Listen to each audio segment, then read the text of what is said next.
SC CHSL 2025-এর complete notification বেরিয়ে গেছে এবং সেই নোটিফিকেশান নিয়ে আমরা এই ভিডিওতে একটা কমপ্লিট আলোচনা করব। তাই আমি সবার কাছে রিকোয়েস্ট করব তোমার ফর্ম ফিল আপের আগে এই ভিডিওটা অবশ্যই একবার দেখে নিও। 2x PDF দেখলেও একবার দেখো। আগে আমরা মেন ডেটগুলো দেখে নিই। ইম্পর্টেন্ট ডেট শুরু হচ্ছে কবে থেকে? 23 তারিখ, শেষ হচ্ছে কবে? 18 তারিখ। ওকে, 1 মিনিট দাঁড়াও, হ্যাঁ কালোটা নিয়ে নিই। নেক্সট লাস্ট ডেট 18 তারিখ জুলাই মাসের, ভালো করে মনে রাখবে। সবসময় এসএসসি নিয়ম এটা, যেদিনকে লাস্ট ডেট হয়, টাকা পেমেন্ট করার লাস্ট ডেট হয় তার পরের দিন, তো সেটা হলো 19 তারিখ। কারেকশানের ডেট তার 3-4 দিন পর থেকে শুরু হয়। 23 তারিখ আর 24 তারিখ হচ্ছে কারেকশানের জন্য ডেট। ফার্স্ট যে এক্সামটা হবে টায়ার 1, সেটা হবে কত? 8-9 থেকে 18-9 আগস্ট সেপ্টেম্বরে হবে। আর তারপরে বলছে টায়ার 2 হবে ফেব্রুয়ারি মার্চ 25-এ। তো এটা ওই এআই দিয়ে নোটিফিকেশান বাড়ানোর ফল, আর কিছুই না। তো এটা 25 হবে না, এটা 2026 হবে। এটাকে কারেকশান করে নিও, এটা 2026 হবে। তার মাঝখানে এতটা গ্যাপ কেন? সবাই প্রশ্ন করছে না, এই মাঝখানে এতটা গ্যাপ কেন? তার কারণ তার মাঝখানে হবে গ্রুপ ডি। তার মাঝখানে হবে গ্রুপ ডি, এটা মিলিয়ে রেখো। গ্রুপ ডিটা মাঝখানে হবে বলেই হয়তো এই এতটা গ্যাপ। ওকে, চলো নেক্সট। আচ্ছা, তো তোমরা যারা আগামী যে সামনে সিএইচএসএলগুলো আসছে, সিজিএলগুলো আসছে, 2025 হোক 26 হোক, তার জন্য প্রিপারেশান নিচ্ছ, তার জন্য কিন্তু কিরণ পাবলিশার্স নিয়ে চলে এসছে রিজনিং, জিকে, ইংলিশ, ম্যাথস পুরো কমপ্লিট এসএসসির পুরো কমপ্লিট বই। প্রত্যেকটা বই কিন্তু চ্যাপ্টার ওয়াইজ আর টপিক ওয়াইজ, এবং PYQ প্রিভিয়াস ইয়ারের জন্য এই বইগুলো হচ্ছে মার্কেটে অ্যাভেলেবেল বেস্ট বই। কারণ আমরা জানি 80 থেকে 90% কোশ্চেন কিন্তু প্রিভিয়াস ইয়ার থেকে আসে এসএসসিতে। তাই এই বইগুলোর প্রত্যেকটার লিঙ্ক ডেসক্রিপশানে থাকবে, তোমরা অবশ্যই চাইলে একবার বইগুলো পারচেস করে নিয়ে দেখতে পারো। ওকে, তো ফার্স্ট ক্রুশিয়াল ডেটগুলো বলে দিয়েছি। ওকে, নেক্সট আমরা জানবো কী পোস্ট এখানে আসে। একটা হচ্ছে LDC বা JSA, মানে কি লোয়ার ডিভিশন ক্লার্ক বা জুনিয়র সেক্রেটারি অ্যাসিস্ট্যান্ট। এর পে লেভেল কত? 2, মানে মাইনে মোটামুটি তোমার হাতে ইন হ্যান্ড 40,000 মতো আসবে। ইন হ্যান্ড 40,000-এর কাছাকাছি মাইনে আসবে তুমি যদি এক্স সিটিতে চাকরি করো। এবার দেখো এখানে কিন্তু লেভেল 4 আছে, সিজিএলও লেভেল 4, সিএইচএসএলও লেভেল 4, কিন্তু এর ভ্যাকেন্সি খুবই কম আসে, 100, 200, 300 এরকম ভ্যাকেন্সি আসে। পোস্টের নাম কি? DEO, data entry operator. আরেকটা লেভেল 5ও আছে, দুটো DEO এখানে আছে। হ্যাঁ, এর কিন্তু লেভেল 5ও সিএইচএসএল থেকে আসে, কিন্তু ভ্যাকেন্সি একদম কম হয়, মানে 100-তে হয়, কখনো কখনো ডবল ডিজিটও ভ্যাকেন্সি হয়। আরও একটা ডেটা এন্ট্রি অপারেটর আছে গ্রেড A। আচ্ছা, এদের একটা ডিফারেন্ট কোয়ালিফিকেশান আছে, তো সেই কোয়ালিফিকেশানটা কী সেটা আমরা পরে একবার বলবো। ওকে, নেক্সট দেখো এবার। তারপর ভ্যাকেন্সি, সবচেয়ে ইম্পর্টেন্ট যেটা ভ্যাকেন্সি কতগুলো আছে? 3331টা ভ্যাকেন্সি আছে। টোটাল ভ্যাকেন্সি হচ্ছে 3131। তো আগে সিএইচএসএল কী ছিল? PASA ছিল, যেটা এখন সিজিএলে চলে গেছে। সেইটার জন্য আগের সিএইচএসএল ভ্যাকেন্সি 6,000 6,500 দেখাতো, কারণ PASA মোটামুটি 2,500 থেকে 3,000-এর কাছাকাছি ভ্যাকেন্সি থাকতো। এবার PASA তো আর নেই, সেই হিসেবে কিন্তু ভ্যাকেন্সি কম না, সেই হিসেবে ভ্যাকেন্সি আমি বলবো ঠিক আছে। তার কারণ আগে PASA মিলিয়ে 6 6.5 থাকতো, যেখানে PASAই হতো 1 আর 6, মানে 3 নিয়ে তো PASA। তো সেই হিসেবে কিন্তু ভ্যাকেন্সি অতটাও কম নেই, ভ্যাকেন্সি ঠিকঠাক আছে। তবে হ্যাঁ, আগের বারের থেকে একটু কিন্তু ভ্যাকেন্সি কম। ওকে, এই স্লাইডটা হলো। নেক্সট স্লাইড দেখো।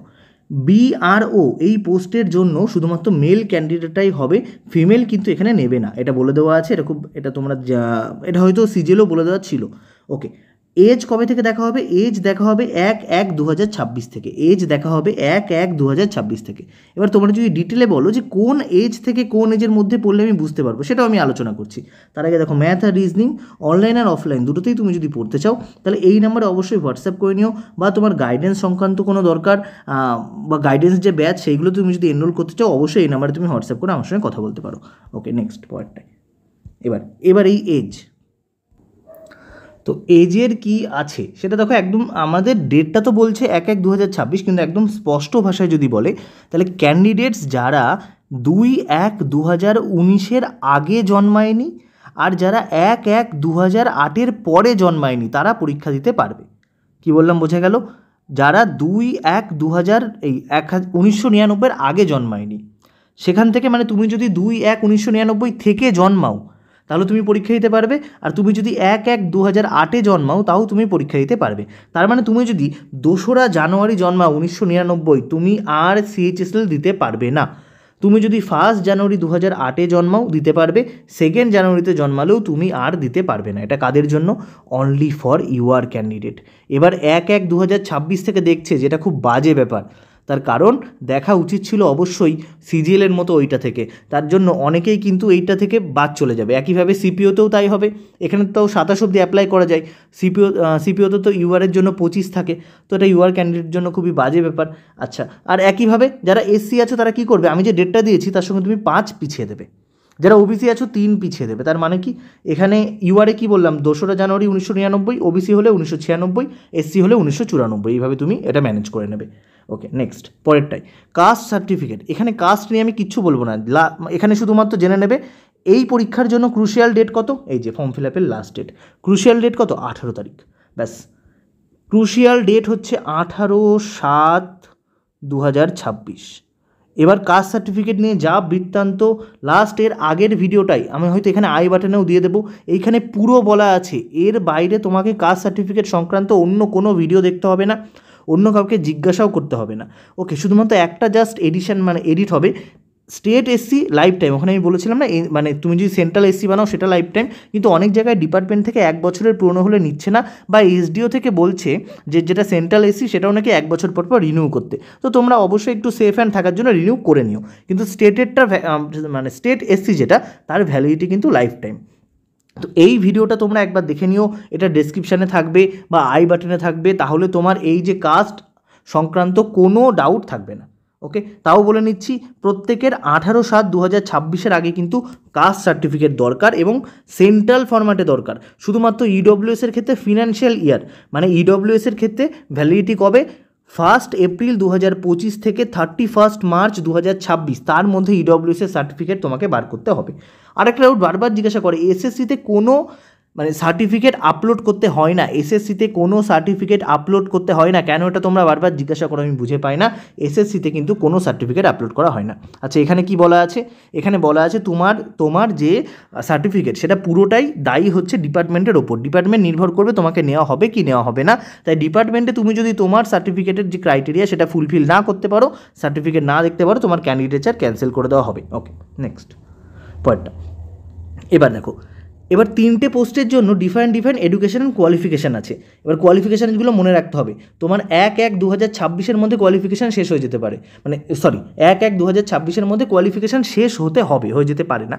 তার মানে দেখো তোমাকে বলছে তোমার এইচএস পাস হতে হবে 1/1/2026 মধ্যে, তাহলে এটা কেমন একটা বোকা মতো কথা। কোন বোর্ডে, সারা ভারতের কোন বোর্ডে 1/1/2026 মধ্যে এইচএসের রেজাল্ট বেরোবে না। তার মানে যারা 26 সালে এইচএস পাস করবে তারা কেউ পরীক্ষা দিতে পারবে না, তারাই পরীক্ষা দিতে পারবে যারা 25 সালে শেষ করেছো, এই বছরে যারা এইচএস দিয়েছো তারাই দিতে পারবে, কারণ 26-এ তো সবার এইচএস হবেই, মার্চে রেজাল্ট কী করে বেরোবে। তাই তোমার কাছে কিন্তু 1/1/2026 মধ্যে রেজাল্ট থাকতে হবে। এটা সব পোস্টের জন্য, এটা হচ্ছে সেই সমস্ত 12 পাস, এটা সব পোস্ট মানে কি, এটা হচ্ছে তোমার ওই কী বলে ওটাকে এলডিসি বা জেএসএ, সেই পোস্টের জন্য এটা কি এলডিসি বা জেএসএ তার জন্য। এবার দেখো দুটো ডিইও ছিল, ডিইও আর ডিও গ্রেড এ, এই দুটোর জন্য তোমাকে একটা এক্সট্রা কোয়ালিফিকেশান লাগবে। কি লাগবে তোমার যে এক্সট্রা কোয়ালিফিকেশান সেটা লাগবে হচ্ছে ম্যাথামেটিক্স লাগবে এবং সায়েন্স স্ট্রিম। শুধু সায়েন্স নিলেই হবে না, নামের সায়েন্স না, যে সায়েন্সের মধ্যে আমি নিউট্রিশন পড়ছি সেই সায়েন্স না বাবা, সায়েন্স নিতে হবে, তার মধ্যে ম্যাথামেটিক্স থাকবে, একদম কাজের সায়েন্স, তবেই তুমি এই পোস্টগুলোর জন্য এলিজিবল। যদি দেখেছিলাম না লেভেল 4-5ও পাওয়া যাচ্ছে সিএইচএসএল দিয়ে এই পোস্টগুলোর জন্য। আরেকটাও এলডিসি আর জেএসএ, এটা এই তো এখানে লেখা আছে, তার জন্য জাস্ট তোমাকে 12 পাস করতে হবে, আর কিছু না, শুধুমাত্র 12 পাস করলেই হবে, অন্য কিছু লাগবে না। কিন্তু তোমার রেজাল্ট কিন্তু 1/1/2026 মধ্যে বেরোতে পারবে, তার মানে যারা 2025 পাস করেছো তারাই, 26 কেউ পারবে না। ওকে নেক্সট আছে, এই স্লাইডে কিছু নেই। নেক্সট কী ব্যাপার 12, আচ্ছা এটা স্লাইডটা ফাঁকা, নেক্সট এটাই। আচ্ছা, এবার বলছি ক্যান্ডিডেট যারা আধার অথেন্টিকেশন করেছো তাদের নাকি এবার ফটোগ্রাফ আর সিগনেচারের জন্য বাদ দেওয়া হবে না বলছে। তো সবাইকেই আধার করতে হয়েছে, এসএসসি প্রথমে বলেছিল আধারটা নাকি অপশনাল দেবে, কিন্তু ওদের কথা দেখে আমি বলেছিলাম অপশনাল হলেও ওরা কিন্তু তোমাকে বাধ্য করে করাবে, সবাইকেই করাচ্ছে। তো এবার আমরা দেখব যে ফটোগ্রাফ আর সিগনেচারের জন্য কতজনকে বাদ দেওয়া হয়, মানে আদৌ বাদ দেওয়া হয় কিনা, কারণ এখানে কিন্তু বলেছে যে তাদেরকে ফটোগ্রাফের জন্য বাদ দেওয়া হবে না। তো এটা আমরা যতদিন না যে কোনো একটা ফেজেরই অ্যাপ্লিকেশন স্ট্যাটাস আসার পরেই বলতে পারবো। এটা ফটোর জন্য কী করতে হবে সেগুলো এখানে দিয়ে দেওয়া আছে। তুমি চশমা পরবে না, মাথায় টুপি পরবে না, স্ট্রেট হয়ে তাকাবে, কানগুলো যেন দেখা যায় না, কান দেখা যায় এখানে কোথাও আছে, কানগুলো দেখা যায় কোথাও এখানে নেই। ওকে, আগের বারে এটা নিয়ে একটু ঝামেলা হচ্ছিলো, তো অনেকের ফেশিয়াল যে গঠনটা সেটাই এমন যে কানগুলো দেখা যায় না, তো সেটা কিন্তু এখানে কোথাও লেখা নেই। ওকে নেক্সট, আচ্ছা ফটো সিগনেচার কোথায়, এটা আচ্ছা 14, 13, এটা ফটো গেল, সিগনেচারটা এখানে দেওয়া হয়নি নাকি। ওকে, সিগনেচারেরও একটা স্লাইড ছিল, দেখো অ্যাপ্লিকেশন ফিস কত 100 টাকা, তারপর সিগনেচার আমি তোমাকে বলে দিচ্ছি সিগনেচারের কী কী হবে। অ্যাপ্লিকেশন ফিস হচ্ছে 100 টাকা। আচ্ছা তার আগে বলে দিই ফটো এইটা, সিগনেচার যেটা হবে তোমার 6 সেমি ক্রস 2 সেমি এর মধ্যে হবে, আর সাইজ হতে হবে উইদিন 20 কেবি, সাইজ হতে হবে উইদিন 20 কেবি। এটা হলে তবেই অ্যাকসেপ্ট করবে, নাহলে কিন্তু সিগনেচার অ্যাকসেপ্ট করবে না। আচ্ছা এটা কী করে হবে, আমি কাল বা পরশুর মধ্যে সিজিএল এর ফর্ম ফিল আপের একটা ভিডিও দেবো, সেখানে আমি পুরোপুরি দেখিয়ে দেবো কী করে সাইবার ক্যাফেতে না গিয়ে তুমি এটা নিজে নিজে করতে পারো।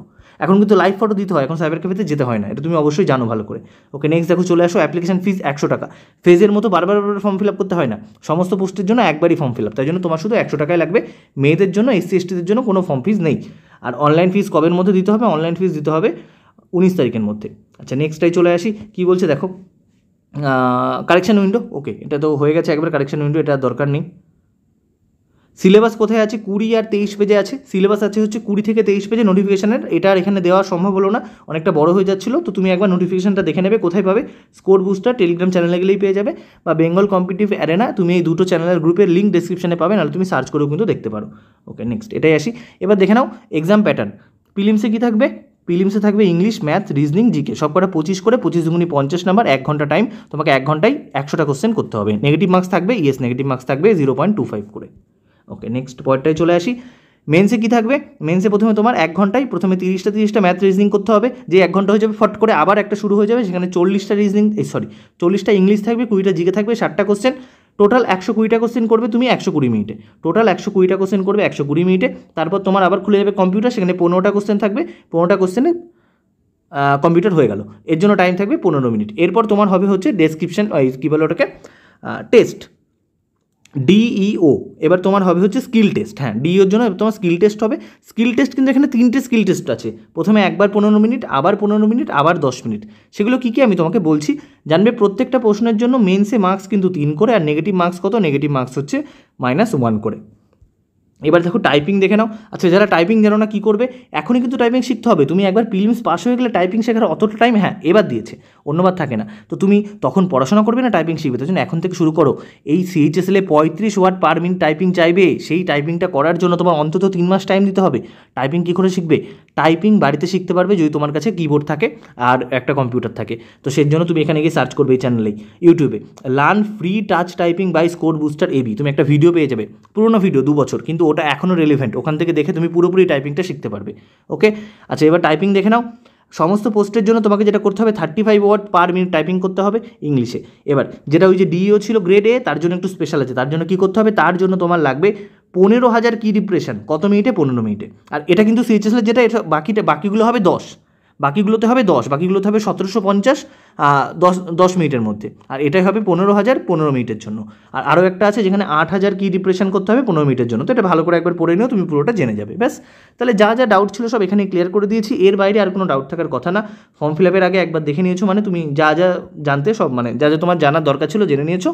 তাও সবাইকে একবার বলবো নোটিফিকেশানটা অবশ্যই পড়বে, সমস্ত চাকরির নোটিফিকেশান নিজেরা অবশ্যই একবার পড়বে, তাহলে আমার থেকে একটা দুটো ভুল হতে পারে, বা তুমি দুটো কোনো ইনফরমেশন বাদ চলে যেতে পারে, সেগুলো তুমি একটু জেনে নিতে পারবে ওখানে। ঠিক আছে, আজকের ভিডিও অবধি থাকছে, আবার দেখাবে নতুন ভিডিওতে। ভিডিওটা বন্ধুদের মধ্যে শেয়ার করে দাও, লাইক করে দিও, টাটা।